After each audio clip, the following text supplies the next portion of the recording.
দেখি ମୋ ନୂଆ ଜ୍ୟାକେଟ ଭଲ ହେଇଛି ନା? କେତେ ପଡିଲା? ଇଏ ଡାନିଏଲ ଆଭୋକାଡୋର ବ୍ରାଣ୍ଡ, ସେଥିପାଇଁ ଗୋଟେ 7,000 ଟଙ୍କା ପଇଲା।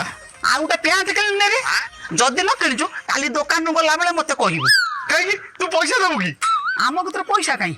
ଆମେ ତ ଫେରିବାଲା କତିରୁ ଶାଢୀ କିଣି ପିନ୍ଧୁଥିଲୁ। ଆମ ପୁଅ ତ ରାଜା ମହାରାଜା ଭଳିଆ ବଞ୍ଚୁଛି ନା। ଗଲାବେଳେ ଜଣେଇବୁ, ମଙ୍ଗଳସୂତ୍ର ଆକାର ଦେମି, ବିକିକି ତାପରେ ପ୍ୟାଣ୍ଟଟା କିଣିବୁ। ହଁ ହଁ କଣ ଲୁଚେଇ ରହୁଛୁ? ନା ଲୋ ବୋଉ, ଇଏ ସାଙ୍ଗମାନେ ପିକନିକ ଯିବେ ତ, ସେଇଥିପାଇଁ ଇଏ ହଳେ ଜୁତା କିଣିଥିନି ଆଉ। କୋଉ କମ୍ପାନୀ? ଜାଣିନି ନା ଖେଳ। ଯଦି ବୋଉକୁ କହିଦେବି ଏଇଟା ଗୋଟେ ପୁମା କମ୍ପାନୀ ଆଉ 7,500 ଟଙ୍କା ପଡିଛି, ବୋଉ ରାମାୟଣ ଆଉ ମହାଭାରତକୁ ମିକ୍ସିଂ କରିକି ଶୁଣେଇବ। ଏ ନା ବୋଉ, ଇଏ 200 ଟଙ୍କା ପଡିଛି, ଇଏ ଚୁମା କମ୍ପାନୀର।